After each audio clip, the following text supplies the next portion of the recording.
गायचा झाला तर तशीच अपूर्णता दिसून येते. काहींना स्वर आहे तर ताल नाही, काहींना ताल आहे तर स्वर नाही, काहींना स्वरही आहे तालही आहे, परंतु यांना कोणी म्हणून देत नाही, का तर याचा ताल सगळ्यांपेक्षा वेगळाच आहे. पहा, काहींना म्हणता येतंय परंतु टाळी वाजवता येत नाही. म्हणायला गेलं का टाळ बंद पडतो आणि टाळ वाजवायला गेलं का म्हणी बंद पडते. एक आहे एक नाही, याच्याही पुढे चला. आपल्या शारीरिकतेच्या बाबतीत विचार करायचा झाला तर तशीच अपूर्णता आहे. काही माणसं दिसायला अतिशय देखणी असतात, परंतु तोंडाकडे पाहिलं का पाहतय आल्याला चालतंय ठाण्याला.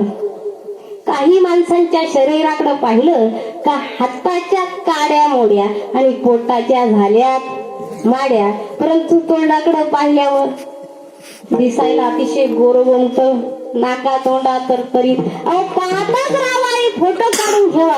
तात्पर्य सिद्धांत एवढाच आहे, जीवशक्ती ही गुण संपन्नतेच्या बाबतीत काय आहे अपूर्ण आहे, आणि गुण संपन्न असणारा भक्त तो भगवान परमात्मा आहे.